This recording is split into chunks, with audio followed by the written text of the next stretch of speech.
Next Chapter Podcasts. Join Play On Premium to get merch like t-shirts, hoodies, and coffee mugs, ad-free episodes, and bonus content video featuring interviews with the actors, producers, playwrights, and directors who brought it all to life.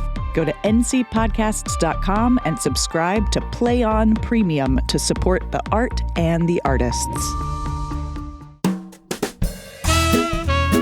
Next Chapter Podcasts presents the Play On podcast series, Love's Labor's Lost. Episode 6, They Are Infected. For the best listening experience, be sure to use headphones or earbuds. And remember, vows are but breath.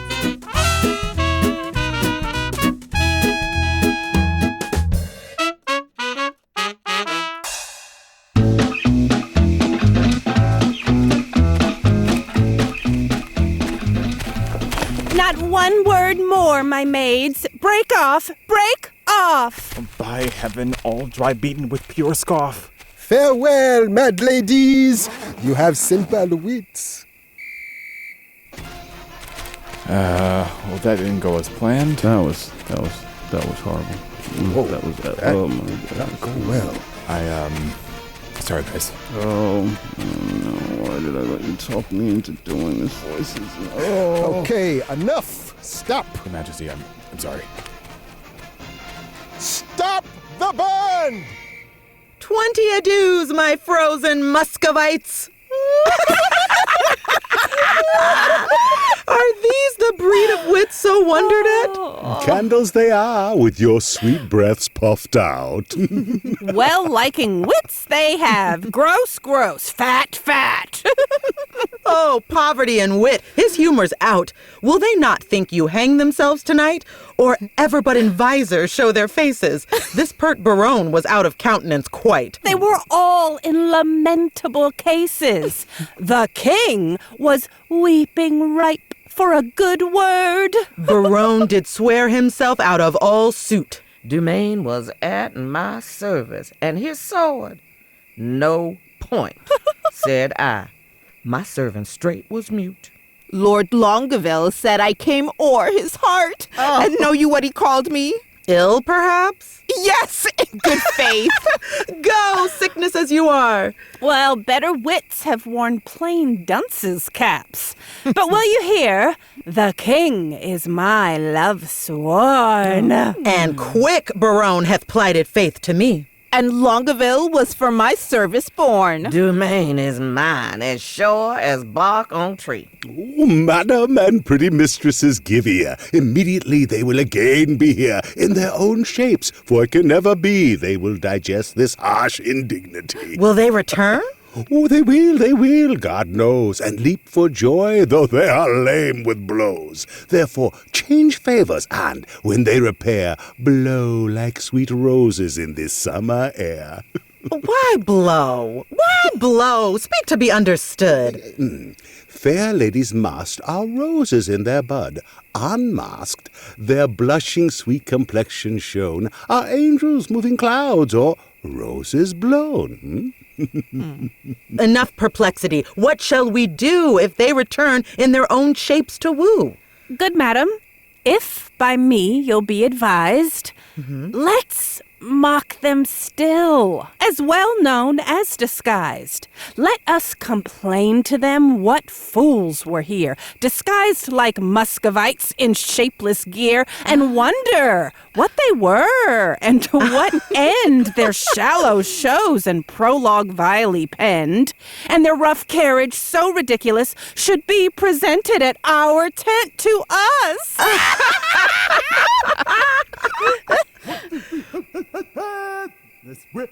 Oh, ladies, withdraw. The lovers are at hand. Whip to our tents as does run o'er land. Let's just go. Let's just go in. I know. Come on. It's fine. Worst case, they recognized who we were, but they'll appreciate our effort, right? Come on, let's go. And actually, it is exactly where we wanted them to be, right? Leave the glasses. They already know who we are. Come on. Ah, fair sir, God save you. Where's the princess? Oh, gone to her tent. Please, at your majesty, command me any service to her. that she would give me audience for one word. Oh, I will, and so will she, I know, my lord. Oh, this courtier pecks up wit as magpie's gold, and utters it again when God hath told. He is wit's dealer, and resells his wares at wakes and parties, meetings, markets, fairs. And we that sell by gross, the Lord does know, have not the grace to charm wit with such show. This weasel pins the ladies on his sleeve. Had he been Adam, he had tempted Eve. He can lisp and charm, too. Why, this is he that kissed away his hand in courtesy. This is the ape of form, Monsieur the Nice, that when he plays at tables chides the dice in honorable terms. Nay, he can sing a song most sweetly, and in his writing poesy pours forth. The ladies call him sweet. The stairs, as he treads on them, kiss his feet. This is the flower that smiles on everyone to show his teeth as white as whale's bone. And scaling dukes that will not die in debt, pay him the due of honey-tongued Boyet. A blister on his sweet tongue with my heart. That put Armado's page out of his part. See where it comes. Behavior, what were you till this man showed you, and what were you now? All hail, sweet madam, and fair time of day. Fair and all hail is foul, as I conceive. Oh, construe my speech is better, if you may. Then wish me better, I will give you leave. We came to visit you and purpose now to lead you to our court. Princess, what do we do? I don't want to go. That's what I said. I don't want to go. But at least he got around to it. They got us out here in a tent. In a tent. Permit us, then. This field shall hold me, and so hold your vow. Nor God nor I delight in lying men. Oh, rebuke me not for that which you provoke. The virtue of your eye must break my oath. You nickname virtue vice, you should have spoke, for virtue's office never breaks men's oaths. Now, by my maiden honor, yet as pure as the unsullied lily, I protest, a world of torments though I should endure, I would not yield to be your house's guest, so much I hate a breaking cause to be of heavenly oaths, vowed with integrity. Oh, you have lived in desolation here, unseen, unvisited, much to our shame. Not so, my lord, it is not so, I swear. We have had pastime here and pleasant game. A mess of Russians left us but of late. Not sure what the play is here. They know it's us. They know who we are. They couldn't possibly know. I told you should have wore those glasses. I don't know why you didn't put the glasses on. Well, it doesn't matter. Love is in the air. I say we just step forward. How, madam? Russians? Aye, in truth, my lord. Trim lovers, full of courtship and of state. Madam, speak true. It is not so, my lord. Huh? My lady, to the manner of the days, in courtesy gives undeserving praise. We four, indeed, confronted were with four in Russian habit. Here they stayed an hour and talked apace, and in that hour, my lord, they did not bless us with one happy word. I dare not call them fools, but this I think, when they are thirsty, fools would die to drink. This jest is dry to me. My gentle sweet, your wits make wise things foolish. When we greet, with eyes best seeing, heaven's fiery eye, by light we lose light. Your capacity is of that nature that to your huge store wise things seem foolish and rich things but poor. This proves you wise and rich, for in my eye I am fool and full of poverty. But that you take what does to you belong, it were a fault to snatch words from my tongue. Oh, I am yours and all that I possess.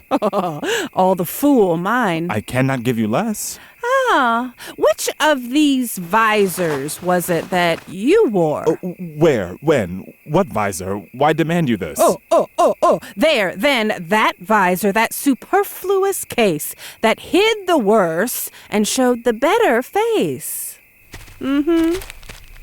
We are descried. They'll mock us now downright. Let us confess and turn it to a jest. Amazed, my lord? Why looks your highness sad? Help hold his brows, he'll swoon. Why look you pale? Seasick, I think, coming from Muscovite? Oh, thus pour the stars down plagues for perjury. Can any brazen face hold longer out? Here stand I, lady. Dart thy skill at me, bruise me with scorn, confound me with a pout, thrust your sharp wit quite through my ignorance, cut me to pieces with your keen conceit, and I will wish you never more to dance, nor never more in Russian costume wait. Oh, never will I trust to speeches penned, nor to the motion of a schoolboy's tongue, nor never come in visor to my friend, nor woo in rhyme like a blind minstrel's song. Velvet soft phrases, silken terms precise, three-piled hyperboles, spruce affectations, figures pedantical. These summer flies have blown me full of maggot ostentation. I do forswear them. And I here protest by this black hand, how fair the hand God knows. Henceforth my wooing mind shall be expressed in rustic yeas and honest copper nose. And to begin, so God help me law, my love to you is sound, sans crack or flaw. Sans, I pray you. Yet I have a trick of the old rage. Bear with me, I am sick. I'll leave it by degrees. Soft, let us see. Right, Lord, have mercy on us, on those three. Hey! Berowne. They are infected. What? In their hearts it lies. They have the plague and caught it of your eyes. These lords are visited. You are not free, for the Lord's tokens on you do I see. No, they are free that gave these tokens to us. Our states are forfeit. Seek not to undo us. It is not so, for how can this be true that you stand forfeit, being those that woo? Peace, for I will not have to do with you. Nor shall not, if I do as I intend. Berowne. Well played, well played. Talk that talk. They can only accept so much of this before they bend. Speak for yourselves. My tongue is at its end. Well, yes. Teach us, sweet madam, for our rude transgressions some fair excuse. The fairest is confession. Were you not here but even now, disguised? Madam, I was. And were you well advised? I was, fair madam. When you then were here, what did you whisper in your lady's ear? That more than all the world I did respect her. When she shall challenge this, you will reject her. Upon my honor, no. Peace, forbear. Your oath once broke, you force not to forswear. Despise me when I break this oath of mine. I will, and therefore keep it. Rosaline, what did the Russian whisper in your ear?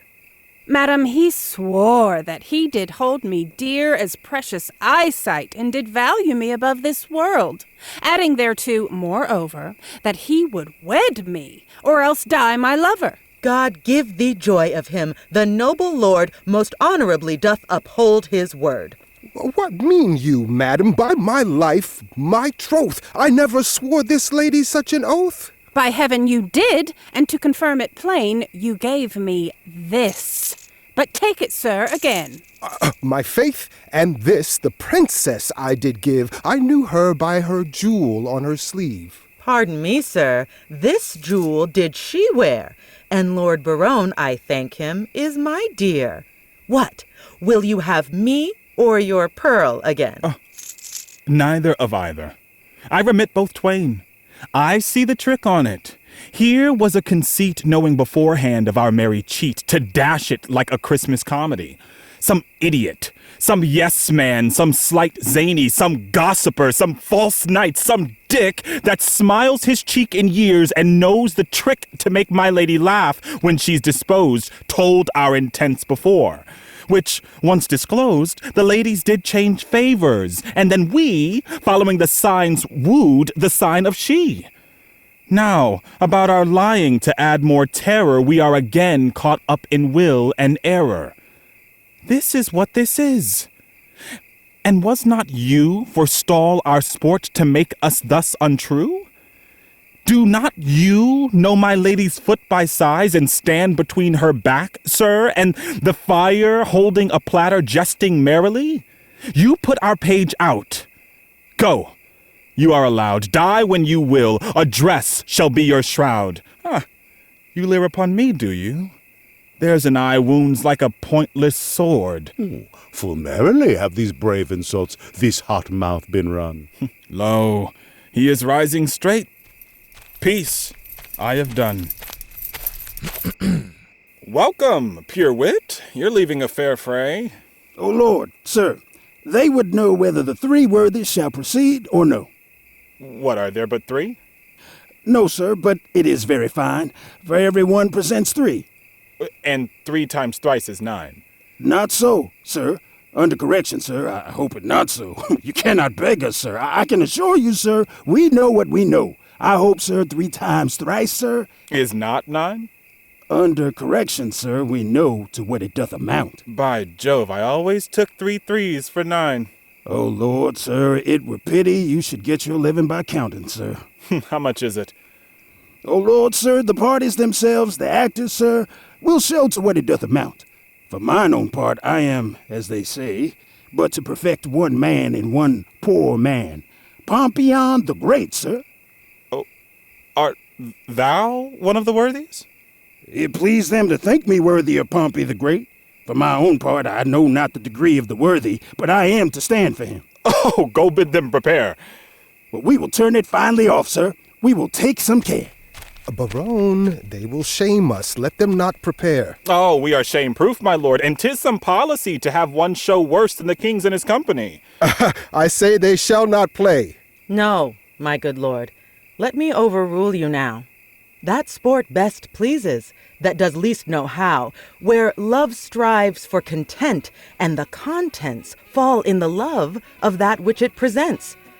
Their form so rude makes most form in mirth, when great things laboring perish in their birth. A right description of our sport, my lord.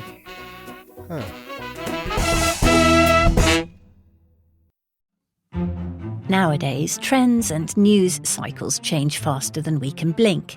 But there are some things that withstand the test of time. And if you're looking for a connection to something timeless, and maybe also a glimpse of life at a slower pace, I believe everyone can relate to the very human experiences explored in Jane Austen's novels. And that's where I come in. My name is Alison Larkin. I'm a writer, comedian, and narrator and host of the Jane Austen podcast with Alison Larkin. I spent a lot of my childhood in the part of England where Jane Austen lived and wrote, and now that I live in the States, nothing gives me a sense of homecoming quite like narrating her books. On this show, you'll listen to award-winning narration. I'll give myself a pat on the back for that. As well as conversations with actors, writers, and other fascinating people who all share a passionate love for Jane Austen. So please, join me as we embark on a wonderful journey through Jane Austen's work. Be sure to listen and subscribe to the Jane Austen podcast with Alison Larkin, wherever you get your podcasts. Hi, this is Sally Kate Holmes, Managing Director of Next Chapter Podcasts, here to tell you about a pretty cool new offering from our friends at Apollo Podcasts. You can now find the Play On podcasts on Apollo Plus, a creator-owned platform where every subscriber helps audio fiction creators such as us.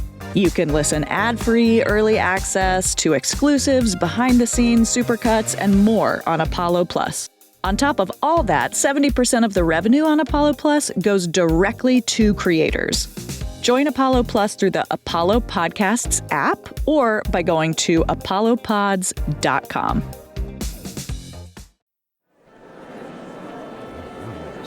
You know where seats are? I've not found seats.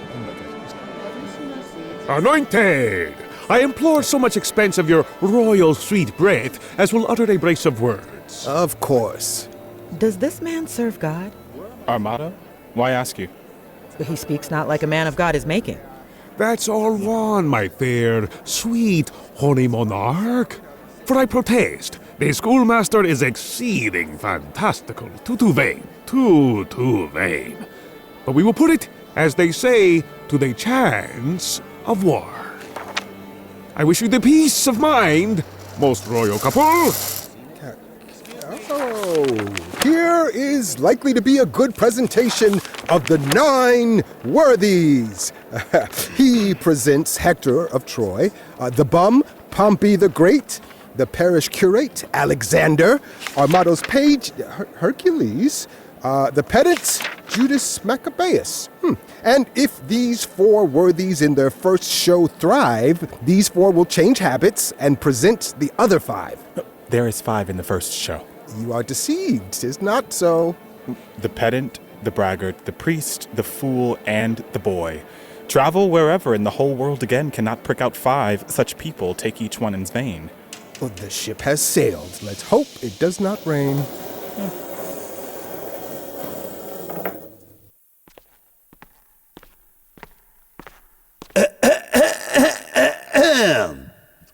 Welcome to Howard University's Ira Aldridge Theater, home of the Howard Players.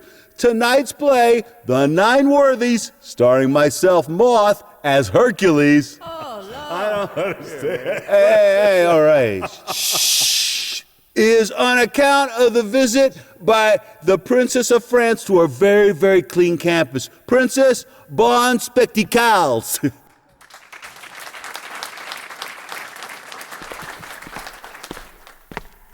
I, Pompey, am. You lie, you are not he. I, Pompey, am. With leopard's head on knee? Well said, old mocker. I must needs be friends with thee. I, Pompey, am. Pompey, surnamed the Big. The Great. It is great, sir. Pompey, surnamed the Great, that oft in field with sword and shield did make my foe to sweat. Did make my foe to sweat.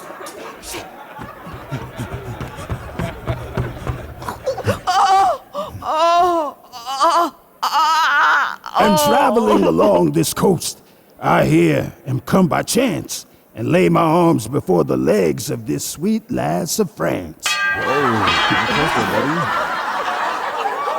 If your ladyship would say, thanks, Pompey, I had done. Great thanks, great Pompey. 'Tis not so much work, but I hope I was perfect. I made a little fault in great. My hat to a halfpenny. Pompey proves the best of the worthies.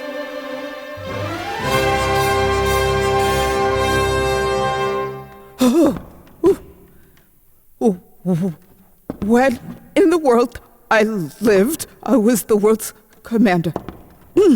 By east, west, north, and south, I spread my conquering might. By armor doth declare that I am Alexander. Your nose says no, you are not, for it stands to right. Your nose smells no in this most tender-smelling night. The conqueror is dismayed. Proceed, good Alexander. When in the world I lived, I was the world's commander. Most true, 'tis right, you were so, Alexander. Pompey the Great. Your servant and Costard. Take away the conqueror. Take away Alexander. Oh, sir, you have overthrown Alexander the Conqueror. You will be etched out of history for this. Your lion that holds his axe sitting on the throne will be given to a bum. He will be the 9th worthy. A conqueror and a fear to speak? Run away for shame, Alexander.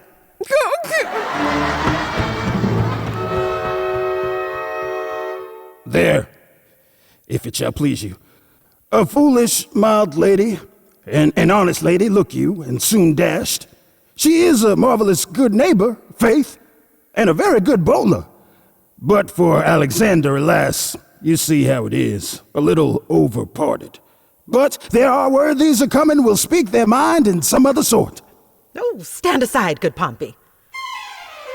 Great Hercules is presented by this imp whose club killed Cerberus, that 3-headed Canis. And when he was a babe, a child, a shrimp, thus did he strangle serpents in his manus.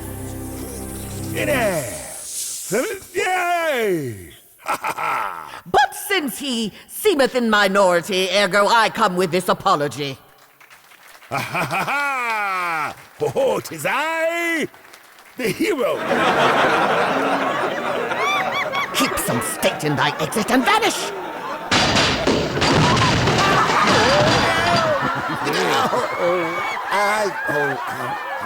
Oh, intermission.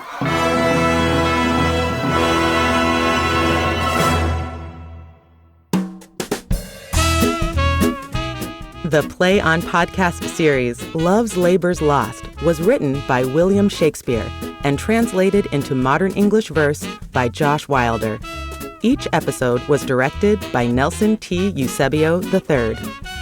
The cast is as follows: Russell G. Jones as the King of Navarre and the Forester, Matthew Elijah Webb as Berowne, Ashley Bryant as the Princess and Jacquinetta, Tiffany Rochelle Stewart as Rosaline, Tanya Pinkins as Maria, Holofernes, and Himes, Sean Randall as Costard and Dumaine, Brandon Jones as Don Adriano de Armado and Longaville, Walter Coppage as Moth, Boyet, Dull, and Markaday, Sarita Covington as Lady Nathaniel and Catherine. Casting by the Telsey Office, Karen Castle, CSA, and Ada Karamanian. Voice and text coach, Julie Foe. Episode scripts were adapted and produced by Catherine Eaton. Original music and sound design by Lindsay Jones. Sound engineering by Sadaharu Yagi. Mix engineer and dialogue editor, Larry Walsh. Podcast mastering by Greg Cortez at New Monkey Studio. Coordinating producer, Transcend Streaming, Kira Bowie and Liana Keys. Executive producer, Michael Goodfriend. The managing director of business operations and partnerships at Next Chapter Podcasts is Sally Cade Holmes. The Play On Podcast series, Love's Labour's Lost, is produced by Next Chapter Podcasts and is made possible by the generous support of the Hits Foundation. Visit ncpodcasts.com for more about the Play On Podcast series. Visit playonshakespeare.org for more about Play On Shakespeare. Subscribe to Play On Premium on Apollo Plus for ad-free episodes and join our Patreon for exclusive merchandise and early commercial-free releases. Go to playonpodcasts.com for our bonus content, where you'll find interviews with the artists, producers, and engineers who brought it all to life. And remember, vows are but breath.